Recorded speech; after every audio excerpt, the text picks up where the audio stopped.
She's like, he's helping out. Like, she's like, I'm a mature fucking little gal. Mature little gal. Hey there, little lady. I'm a mature little gal.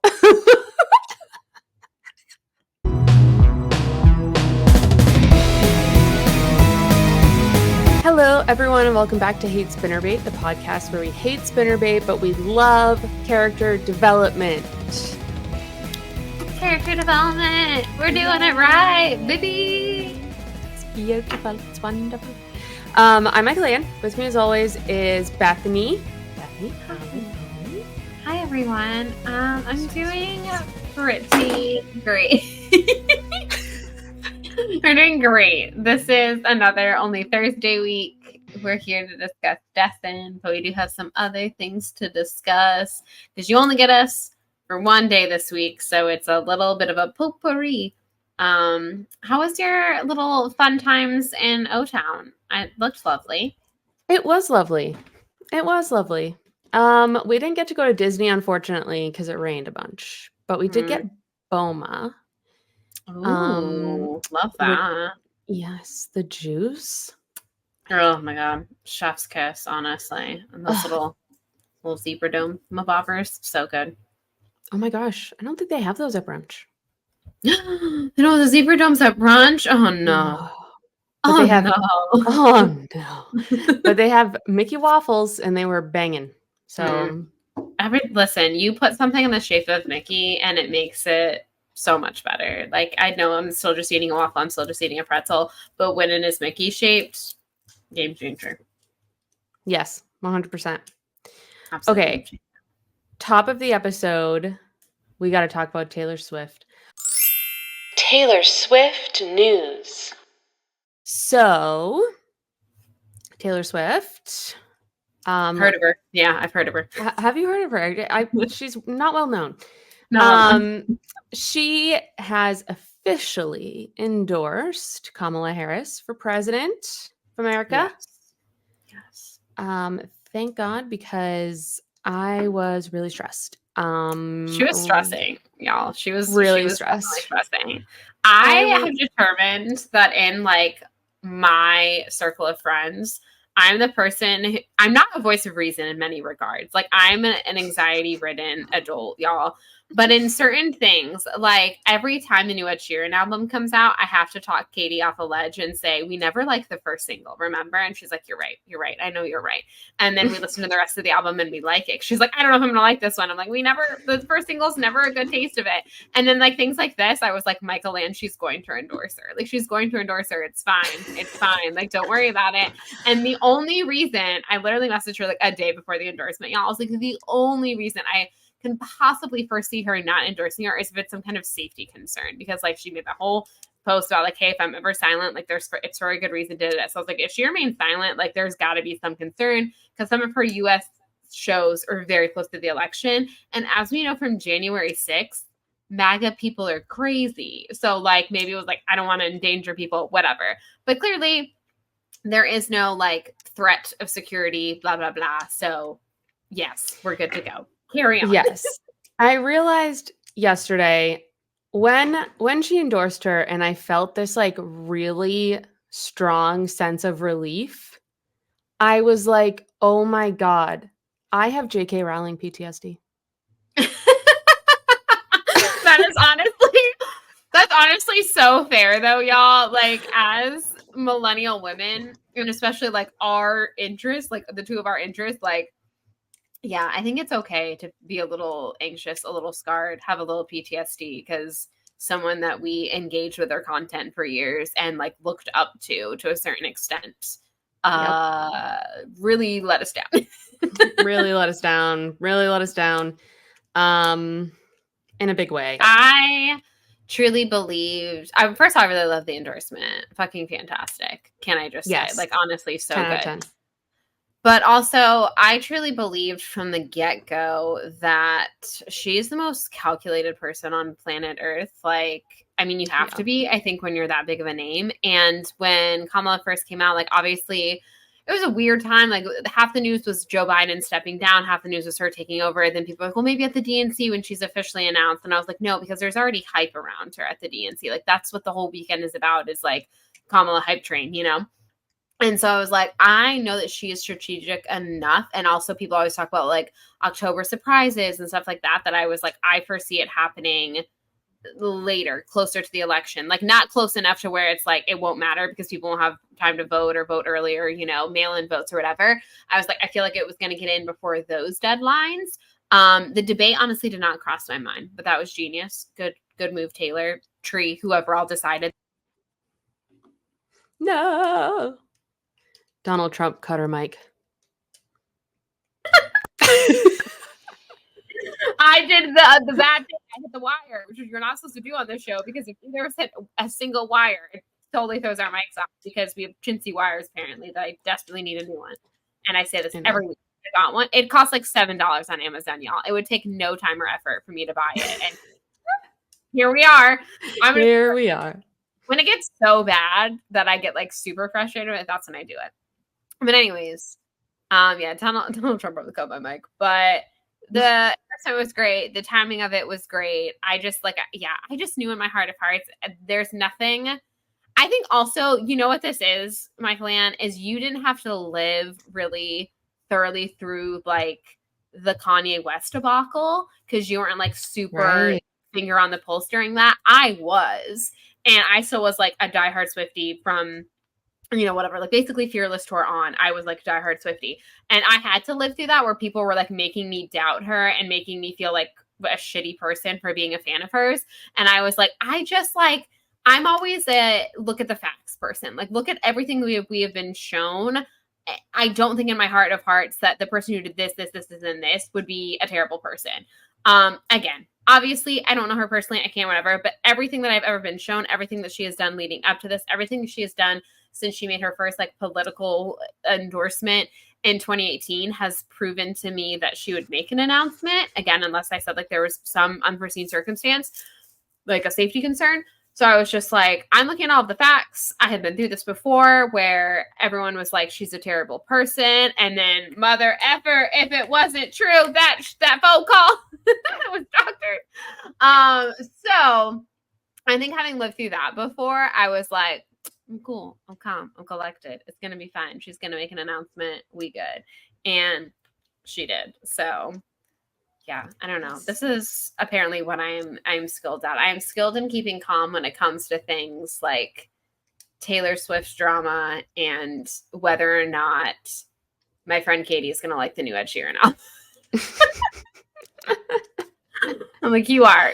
We go through this cycle every time. This cycle.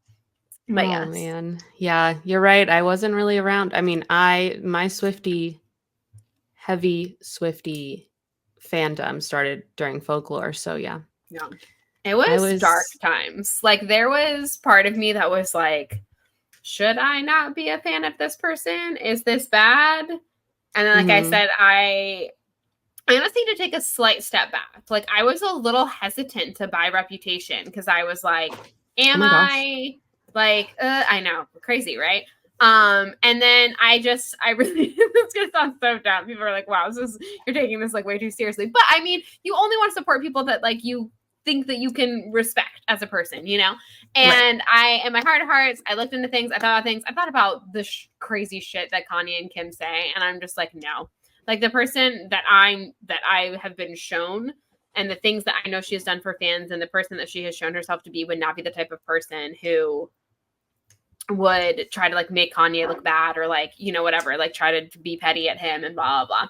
With all that said, also VMAs here tonight, y'all. Reputation announcement. Maybe we'll see. I don't know. Also, like not as serious. Obviously, the most important Taylor Swift news is the endorsement. But can we also just talk about like her slaying the game at the game? And that was like the most beautiful WAG outfit I have ever seen. Just so many good outfits have come out this week. Yes. And she is like, she's out and about. She knew that this endorsement was coming. Also, another reason why I'm like, y'all, I don't think you understand how strategically planned things are in life. When Kamala walked out last night to at her watch party, like the end of her watch party, to the man. Again, like you usually have to get permission from an artist for that. Right. And sometimes they do it, and then the artist has to be like, no, blah, blah, blah. So that happened. They had friendship bracelets at the ready on the campaign website. Like, if you think that her team and their team and everyone's team wasn't talking about this for weeks and planning the exact perfect time, because like, here's the thing, like the debate was going to happen. Obviously, there's going to be news about Kamala, and it was either going to go really well or potentially poorly, or maybe a mixture of the two, because no matter what, like people were going to, whatever, like make excuses for Trump and his terrible performance.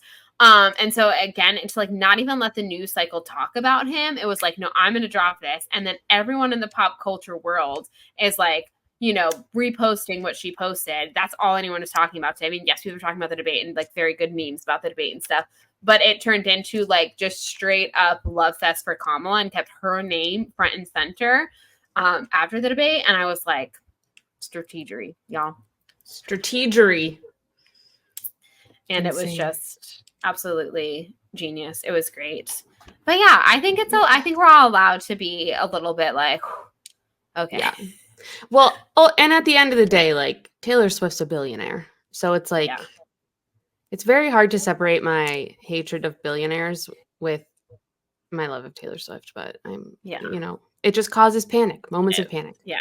Like again, she's not a perfect person. I don't want to be like, and now that she's endorsed Kamala, she's the most perfect angel human ever. No, like she is problematic. Like I think by all default, all human 100%. Beings are problematic. Like we're all problematic. No one is perfect. But yeah, I mean, again, the plane, the this, the that, whatever. Like she's not a perfect person, but I think at the end of the day, she is overall a good person, and I think that has come through time and time again. So yeah, there is that for everyone. But yay for happy political, unless of course you're listening to this and you're like, I love Trump, but I don't know how you could have listened to this podcast or two the last 2 years and love Trump. But I'm sorry. How'd you get this far? I don't know. I think we've made it abundantly clear where we stand on that matter. Yes. So, we're just two childless dog ladies living our best lives. And we are here to support, obviously, our girl in the election coming up in November. I don't want to think about it too much though, because it gives me anxiety. See, that's where I get anxiety, being like, but she should win, but what if she doesn't? Because because we don't go by the popular vote, because electoral college is dumb and we decided to do it. But this isn't a political podcast where we're going to talk about the electoral college. A random danger appears. This is a Sarah Dessen Millennial Women podcast, but as millennial women who are big Swifties, obviously we had to talk about the Swiftie news. Yeah, I don't know. Any other thoughts on that? Any other wrap-up thoughts? Every single one of her outfits this weekend was a banger. The denim with the red boots, the all black. Oh my god, the all black with that little see-through moment.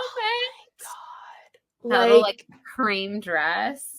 The little gingham moment at the US Open, like, y'all. Also, okay, apparently I do have one more thought, which is a little bit.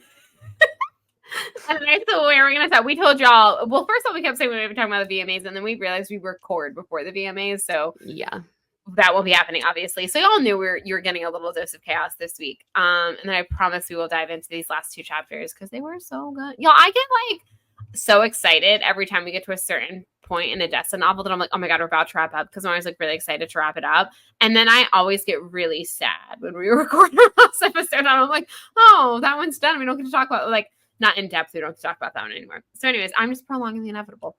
Yes. Well, one more thing about all of this. So obviously some of her relationships have come into question recently. People like her being friends with Brittany Holmes, yada, yada, yada. I don't know what that Brittany Holmes doing on social media, but like, girl, stop. Like, just stop. I don't know. Pregnancy hormones are getting, also because she's a rich is she pregnant? Like, she is currently pregnant, yes. I'm annoyed that I know these things, honestly. Just kidding. I have Great. gone to, I don't want to say bad for Brittany Mahomes before, but I last year was saying I watched quarterback. Everyone was giving her a lot of shit back in the day for, I wasn't really sure, for I think not valid reasons. I think people are giving her shit for very valid reasons now. I think she's having very like, I am a prestige, like I almost said prestigious. She's I'm not Taylor prestigious. Swift's best friend. Yeah, exactly. Yeah. Like she's like acting like, she's a set in the bag of chips, and she's a rich white lady. So of course, like she's privileged by default. But with that said, obviously it's problematic. Again, just like with Blake Lively, though, I don't think that Taylor needs to answer for any of her, like she can't help what her friends think. I know people are like, well, you're who you hang out with. And yes, I agree to a certain extent. With that said, as someone who's in the football world, and like, y'all, please don't cancel me.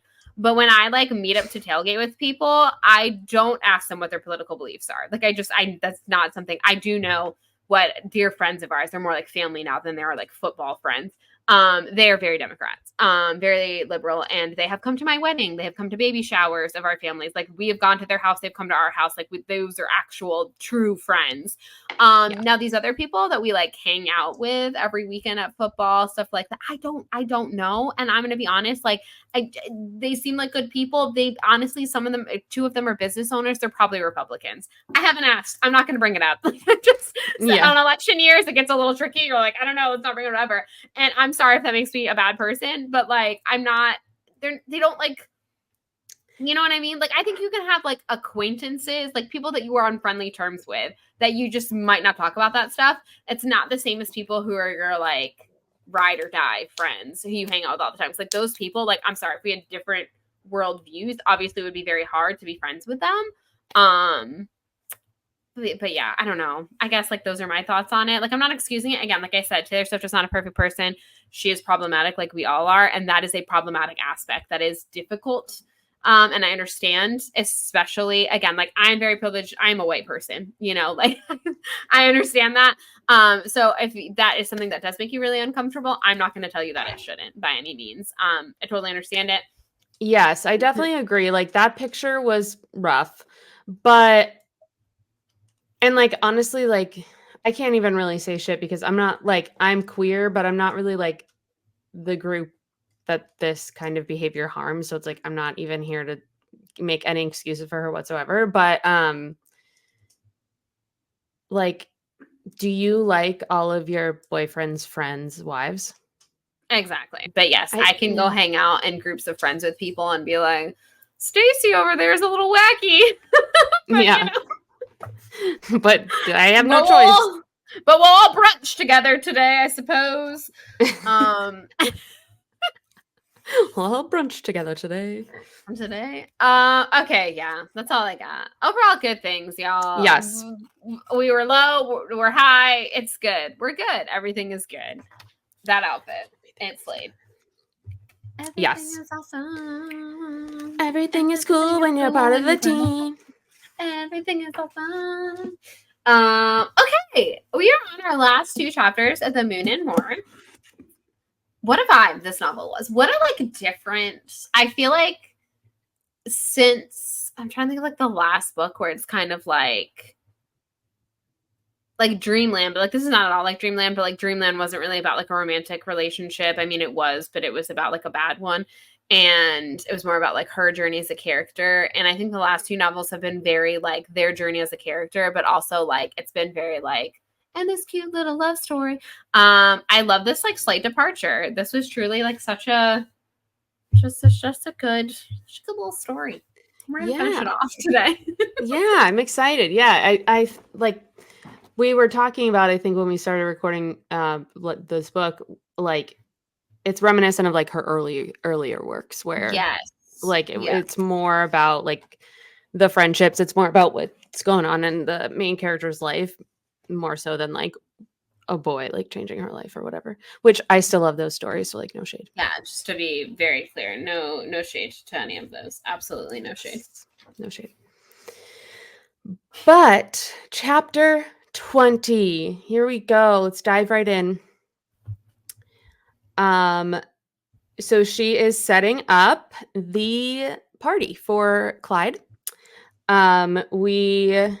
she's like kind of managing the chaos. Morris is helping them and doing a really good job. By the way, Benji is there and, everything's going whatever. She says that it was hard to say what the biggest surprise about working for Ivy. It was hard to say what was the biggest surprise about working for Ivy. Not that she was a hard ass or a demanding, exacting perfectionist. These things I already knew. What still caught me off guard was the last thing I would have expected. It was fun. So she kind of finds like a kindred spirit here with Ivy. And I think like you were saying that last week, like with the Coyote Ugly thing, we never got like Ivy's backstory, but like I do feel like they met on some sort of like understanding. And also Theo sucks. Yeah. It truly was. So she was like watching Ivy is like a master class. Like she's actually really enjoying working for Ivy. And she sends Ivy home. She's like, ma'am, you need to go get dressed, get ready for your big night. We get a little cameo here from Esther, who is a film student, and she's going to be there helping out filming for Ivy. Love that. Love Esther. I immediately thought of the movie Esther, and I was like, oh, yes. Yes. Oh, I love perfectly cast. So honestly, all of the like Clementine girls I thought were excellent. Mm-hmm. Yeah, so she's like, bye, like get out of here. Benji is so cute. He's like so excited to be helping. He's like running back and forth from outside, like trying to do it all. And then she sees Theo and she's like, things have been awkward, but like we have to work together because like he's working for Clyde and I'm working for Ivy. So it's like we have to talk to each other. But every time it's been awkward. When Clyde asked about it, she said that they'd split up by mutual decision and could easily work together. And it was nothing to worry about, which is very professional. 10 out of 10, Emmeline. Yes. But and who knows what Theo said, honestly. Yeah. Crazy. So Daisy's setting up the flowers. Her father texts her and says, like, make sure Benji's outside and ready to go at 4. And she says, like, they don't really talk. They don't communicate. It's only via text and it's only about Benji. And like, it's just kind of awkward. And she's like, this is fine with me, honestly. And then little Theo here is throwing a little temper tantrum, trying to move the fucking tables. And he's like, there's not enough space here. Do you not understand that we need room for people to gather so they can actually see the paintings? And she said, and this, ladies and gentlemen, was how Theo now spoke to me. I turned and looked at the wall he was studying. The tables are too close. There shouldn't even be tables. He's like trying to take over. He's like, you're doing everything wrong. Like he's obviously just super jealous and butthurt. Yep. And yeah, he says, trust me, I've actually been to an art show or two. You want more room there. And it's like, such a pretentious asshole, truly. Seriously. He's like Ivy ends up respecting her, even though she's like low country, whatever. But Theo never did and never will. Like he'll always think of her as like a project. He'll always think of her as like less than him. Yes. Yes. Exactly. Oh yeah, so she's like, okay. What? I was just gonna say, like, I just can't imagine like having to put up with someone like that. Like, yeah, just making you feel like you're. He acts like she's not good enough. Yeah, that's terrible. Yeah. I mean, men. I mean, we were English majors. Didn't you have men like this in your? Well, actually, classes? yes, I did all the time. Yes. All the time. Yes, it's like, oh great, I'm back in my creative writing class, and this fucking douchebag is criticizing my work and not getting it at all, and then writing a story about rape and thinking it's romantic anyway. And the way he described women's breasts in it was like maybe the cringiest thing I've ever read, but he really thought it was highbrow art. It's crazy how many creative writing assignments I read by my classmates, male classmates, that were rape stories. Yeah. that they didn't even realize were rape stories. Not Like, at all. there was one that really stands out to me that I remember because he, like, got her shit-faced first, and it was, like, his best friend's wife, and it was supposed to be this, like, commentary on, like, anti-hero or whatever bullshit straight men care about, and all the women in the class are kinda like, you do realize this is sexual assault, right?" And he's like, "So we got, like, butthurt," but it's like, what the fuck? You're like, but actually, no, sir, it is. And I'm disturbed to know that I like have to sit in a classroom with you and you clearly think that something like this is okay. Watching So watching out for you. You it's want to so hang out after class? No, never. Not with you. I don't want to hang out with you. I don't know what you No. might do to me. No. Study group? No Yeah. thanks. Yeah, this could be a big no for me. Yeah, it's crazy to me just in general how many like it's so funny that women like chick lit and like rom coms or whatever, you know, are like considered a thing. And it's always like, oh, you always have to be writing about romance and like love and you like your like steamy little sexy novels. And it's like, have you ever been in a creative writing class with a bunch of men? Because all they do is attempt to write smut and it's terrible. And you have to sit there. And again, they think it's so highbrow. And like none of the women were writing that in my creative writing classes. We're like, I'm not gonna be like you knew it had to be read by your peers, and you'd have to sit in a circle and have them critique it. And I was like, I'm not writing a little smexy scene. No, no, no. But yeah, all of these men would be like writing these things, and you're like, but women are the ones who were judged for this. Okay, but I don't know what I was gonna say. I think that was basically the end of the thought. Yeah, is these guys writing this crap and like thinking that they were being really really sophisticated. And it's like, no, because let me just tell you, I have read some much better smut, gentlemen, and it's the stuff that you look down on. But when a woman writes it, at least it's good. Okay. Yeah.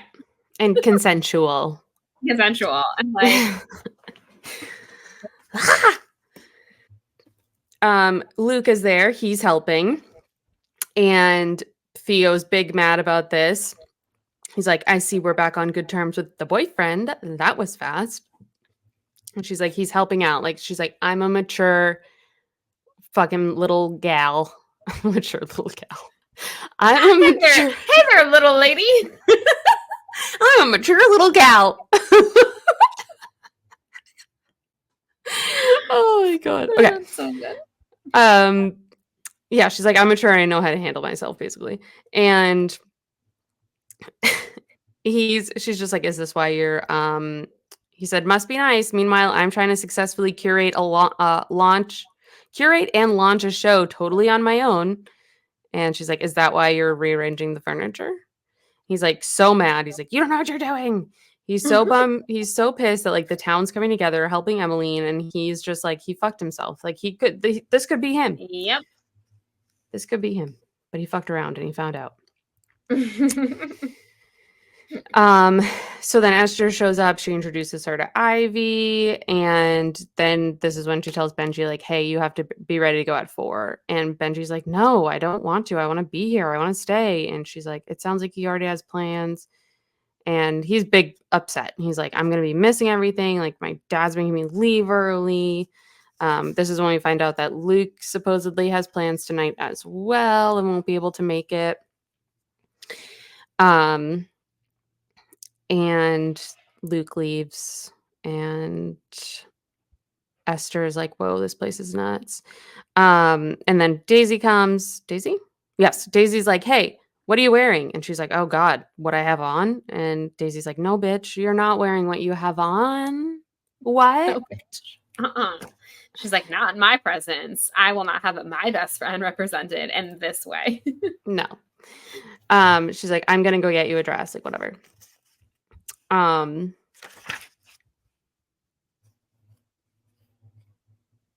So she comes back with the dress, and it's beautiful. It is a short and sleeveless ocean blue dress, clearly vintage, with a full skirt. The color was bright but not loud. Instead, it looked cool, almost iridescent, like water itself.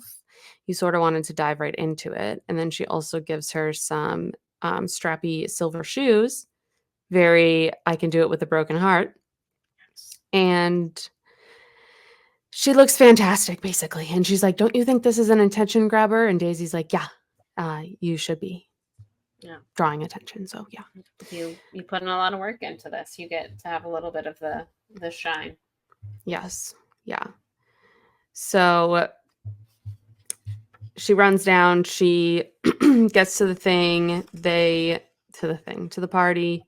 They're setting up the lights and everything like just comes together, and she's like, wow, this is amazing. She was like, this is such a difference. I was more than happy to take full credit for it. The room went from bright and vast to small and intimate, just like lovely vibes. She's so proud of herself, and she should be. And she's like, all right, open the doors, let them in. And she does, and they do. Let them eat cake. And they did. They sure did. Yes. Yes. This is like, you know what I like about this whole her working with Ivy thing and her like being good at it, which is like, first off, of course she is, because our girl is a queen. But it's just, yeah, like she's one of those people who's obviously very smart, very driven, but like doesn't seem to have like, doesn't like, she's about to go off to college, and there's like a lot of these characters, you kind of like know what their thing is. You're like, oh, like this, you know, this one likes this one likes this, whatever. And Emily like doesn't really like have a thing. Like Daisy still has a thing. Like she's like into fashion. She's going to school for fashion, whatever. And it seems like Emmeline's like, you know, whatever kind of thing. And it's like, this is what you are good at. You are good at managing people. You are good at de-escalating situations. You are good in chaos. And that honestly is a very impressive trait that not a lot of people have. And I was like, of course you would thrive under working with Ivy, because like and again, like her kindness, her willingness to help people. So like her willingness to help people means, of course, everyone in town came out to help her. And like you said, like then Theo's left in the dust. And it's like, yes, this is A+ fit. You go, girl. You accidentally like kind of stumbled into your thing, essentially. Mm-hmm. Exacto mundo.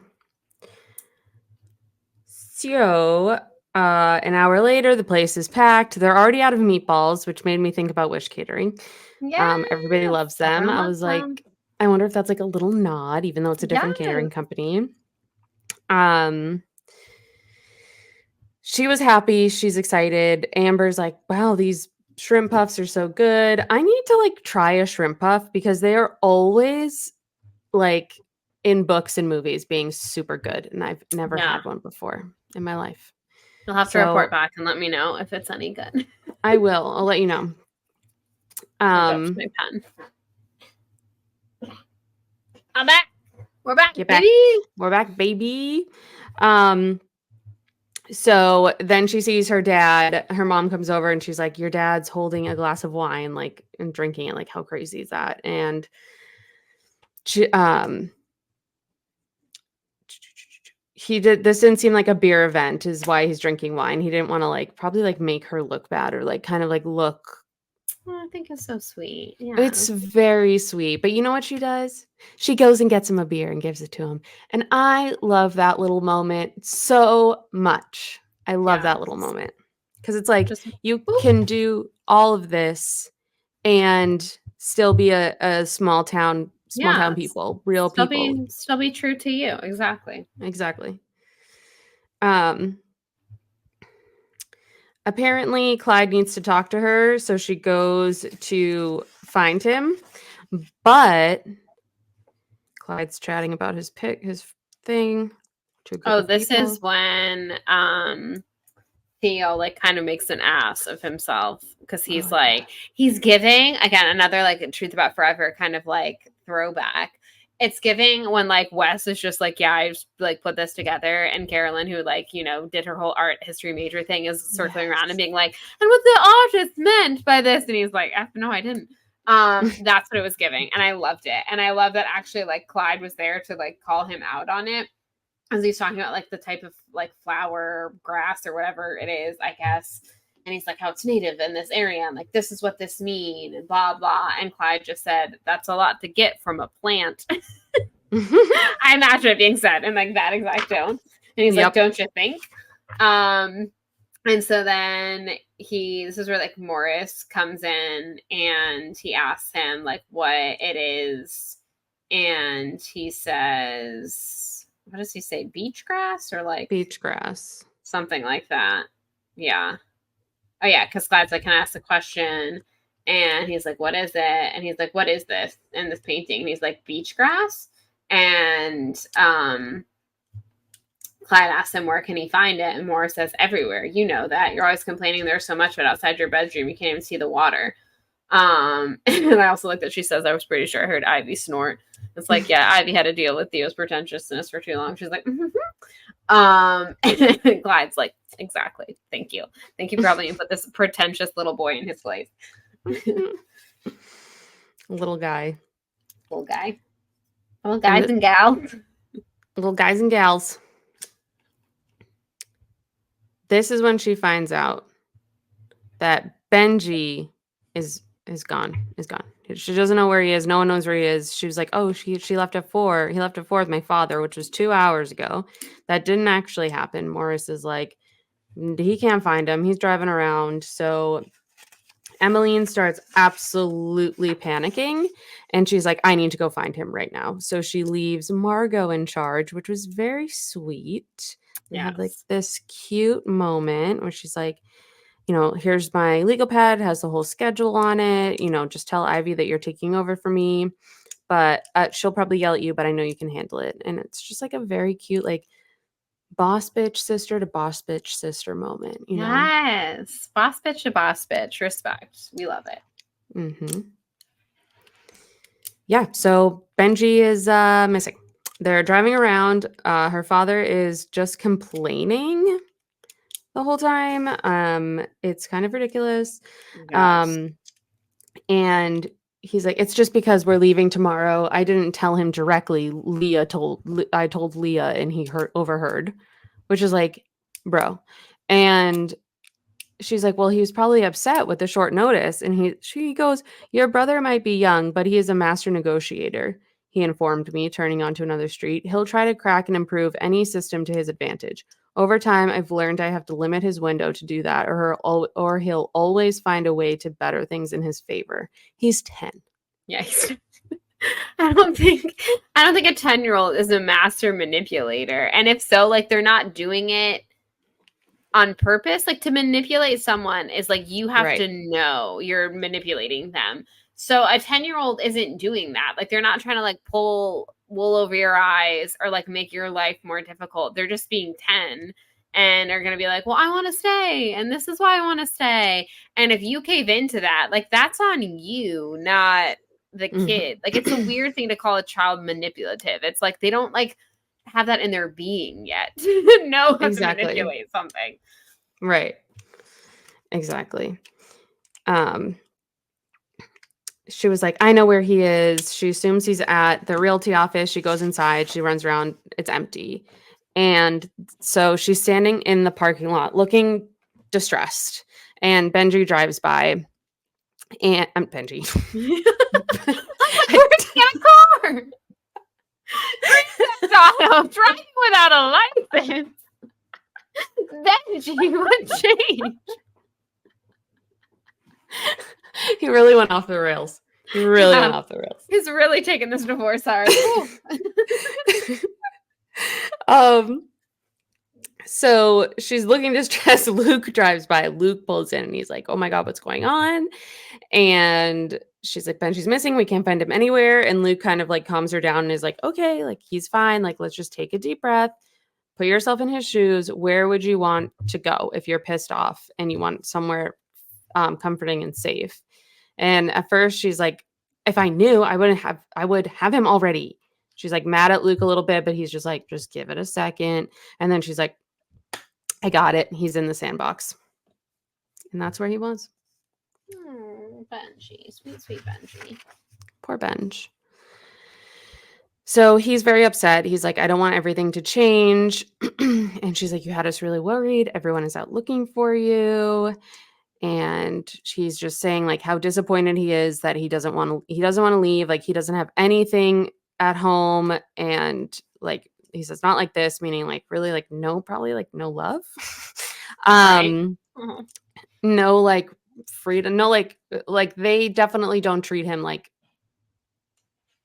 a person. They definitely treat him like, Yeah. you know what I mean? She was like, I know what you mean. Like, I'm going to school and totally new people. Like, I'm terrified. And he's like, Luke will be there. And she's like, yeah, but he doesn't like me. And she's like, but he's here though, isn't he? It's like, yeah. I'd like to go Laying. on record and say, obviously, I still am not a fan of Luke as a boyfriend, but I'd like to retract that he deserves prison. Okay. He's still a good Yes. enough guy. Yes. Now, what he did was still really shitty. I'm not going to defend him on that. I, again, don't think that they should date, but I'm like, dang, you are like a decent human, you know? So sorry, Yeah. Luke, to put that on you. You don't deserve prison. No. And like, ultimately, like, he's 17 or he's an 18-year-old boy. Like, Yeah, they're not going to make smart decisions. They're 18-year-old boys. right, Like, exactly. Have y'all you met an know, 18-year-old boy? They're the fucking worst. yeah, seriously, my high school boyfriend texted me when I was like 24 and was like, I just want to apologize for like how everything went down when we were in high school, blah, blah. And I was like, Wow, you don't need thank to you. apologize.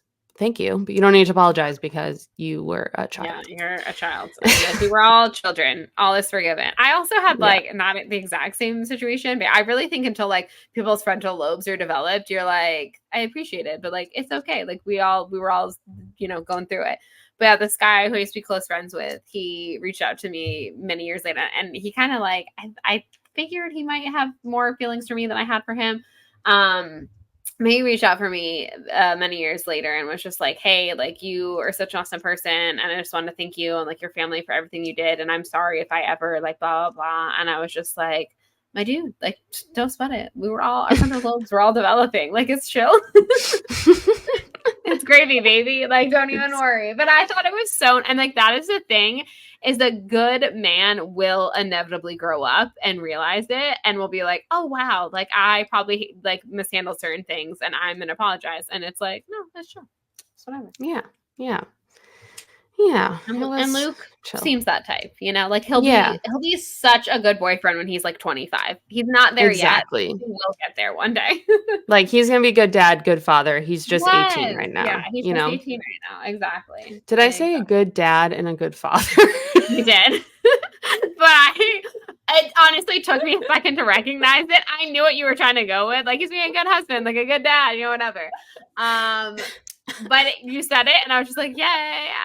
We both realized it at the same time.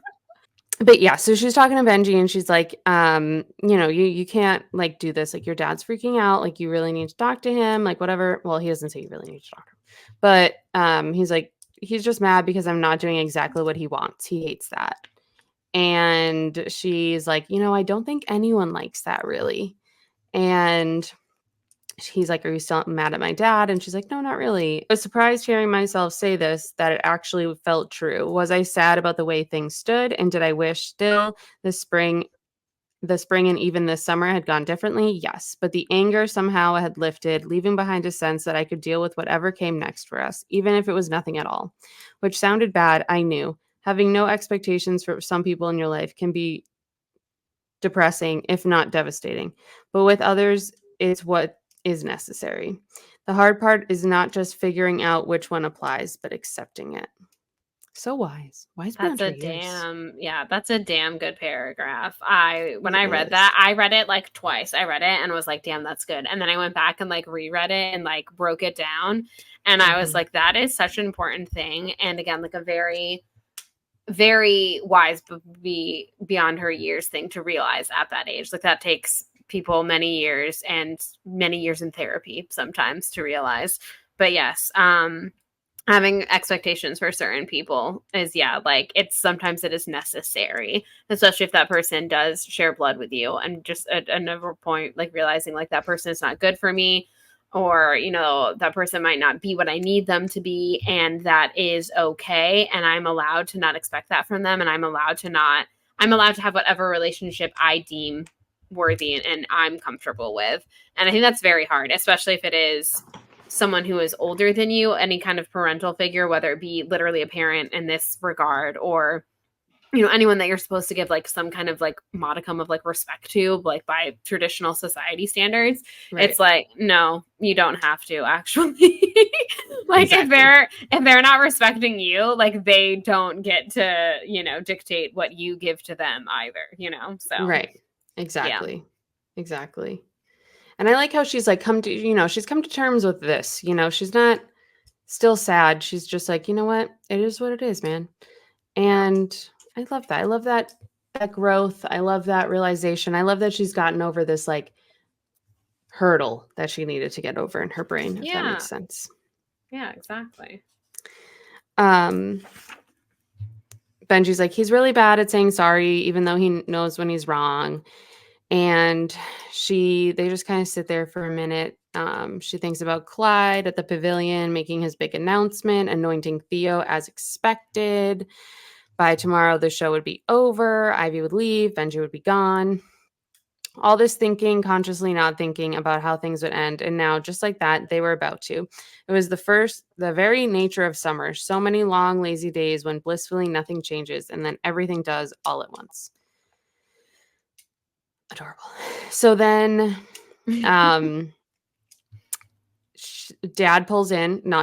father pulls in, and Luke's like, hey, I think he's over there. Like they're kind of talking. They're looking at each other. I mean, they're looking at each other. Oh my God, I'm sorry. I'm sorry. They're looking at the sandbar, and she goes over there and talks to him, and she's like, listen, like he's upset. And she's like, what, does he want to be forcibly removed now? And she's like, he's upset. And he's like, I'm upset. We've got half the town looking for him. He needs to stop this nonsense again. The car. I don't have time for this. And Emmeline is like, then make time. Yes. Then make time. Like this is you. He's your kid. Straight. He's your kid. He's your kid. He's scared, and he needs you to tell him everything is going to be all right. And he's like, he's not a baby. He can handle the truth. And she's like, he's 10 and he needs his dad. Please make sure he gets that. If for no other reason than I'm standing here asking you. If you do, I swear to God, I will never trouble you for anything else. And then he's like, wait, I'm your dad too. And she's like, no, you're my father. I have a dad, but you are his dad and you can go be his dad. So please go do that. And it seems like she got through to him. It does seem like she got through to him. He goes over, he talks to Benji, and like she was like, blah, blah, blah, blah, blah, blah. As my father looked at me, I knew this time with certainty that it was too late for us. But with Benji, he had so much time to do better. And it started right here, right now. I didn't say any of this, of course, but as he finally turned and began to walk across the lot, it occurred to me that all I'd wanted from him was the unconditional love you get from family, the strong, innate connection so unlike anything else.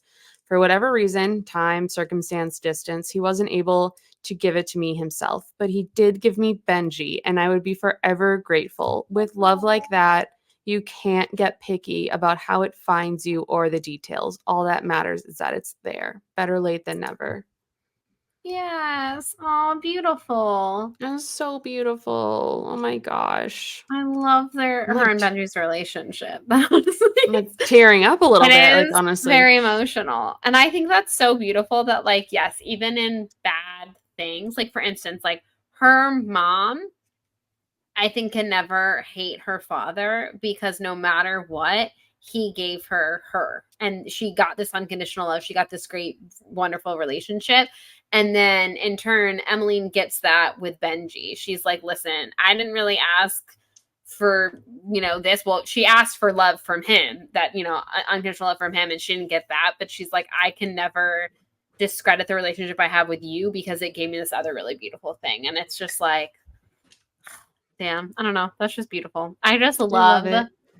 I just think that's so, and just finding that like silver lining and her being like, it's too late for us, but like he can still be a dad to Benji. Like she's like, I'm cool. It's fine. I have a dad. Like I've got my guy. Like I'm gonna make sure that he's a better man for my little brother because he doesn't have a dad and I need to make sure that he has one. And it's just like, again, just like so mature for her age, like just so like, I don't know.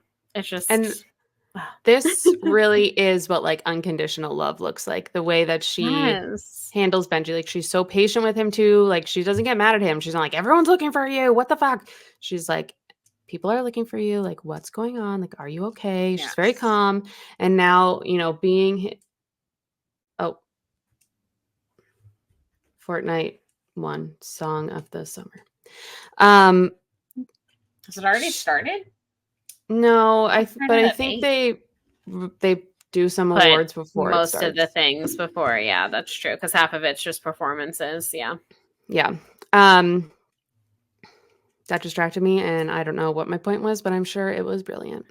It was really, you were saying how, like, yeah, her unconditional love for Benji, which I think it's like, yeah, like that's the point of this novel. Like, you don't know that at the start of it, but like the true heart of this novel, the true relationship of this novel is her and Benji, like, truly, like that, you know, like them finding each other and them finding this bond. And yeah, when she tells her dad, like, what he needs is you. And it's like, yeah, like that's at the end of the day, like, because that's the thing, like, as a parent, you're gonna be like, he's like, I'm upset. And it's like, yeah, you have a right to be like, you were very stressed. You thought that your son had gone missing, whatever. But like, at the same time, you are the parent. When it goes to you both being upset, your feelings don't matter like in this moment. Like you have to go be the Right. adult and you have to go listen to him and you have to go be there for him.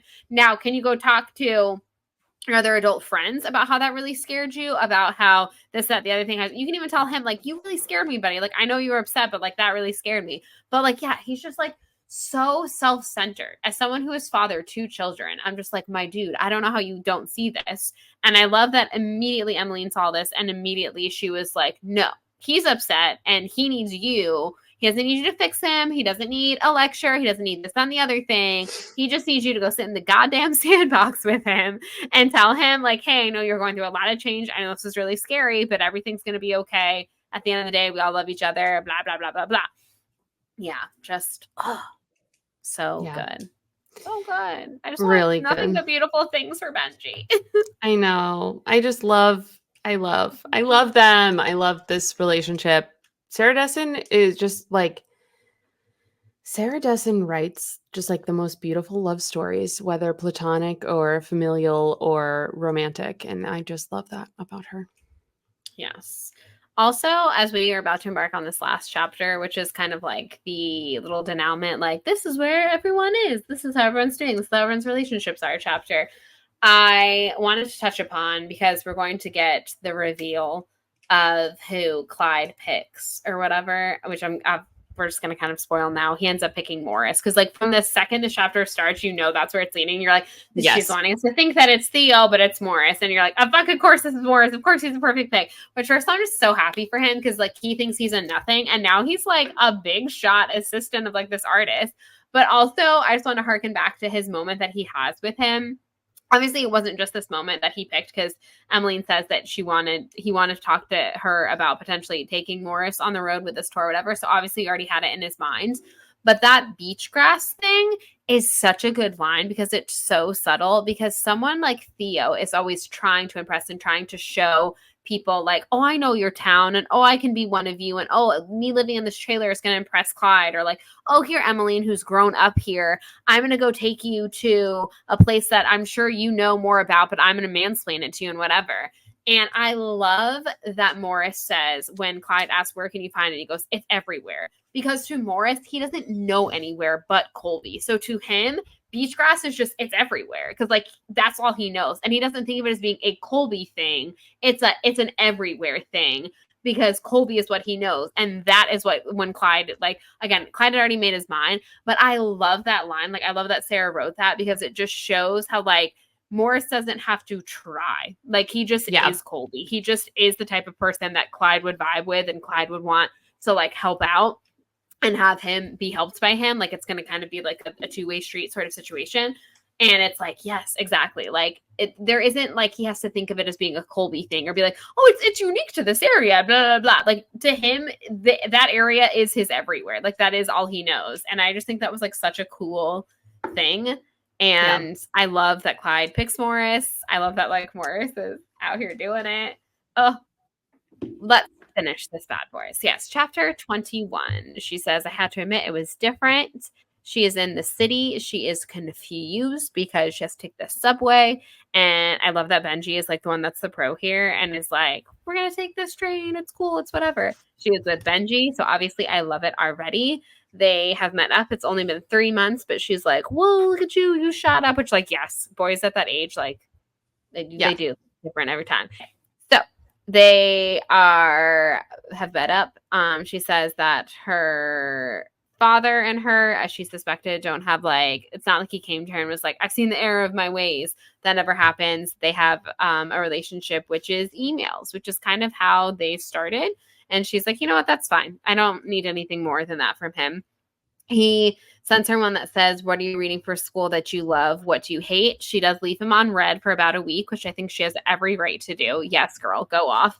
And then she finally does answer, and she's like, you know, I don't need him as a parent. I have enough parenting going on for my mom and dad. My mom who keeps seconds and calling me now that I'm away at Eastview. So yes, they are meeting up with Clyde at his gallery, like big fancy New York showing. Ivy is also in attendance, and this is where we learn that our girl does have a job lined up to work with her this summer, which I love that for her.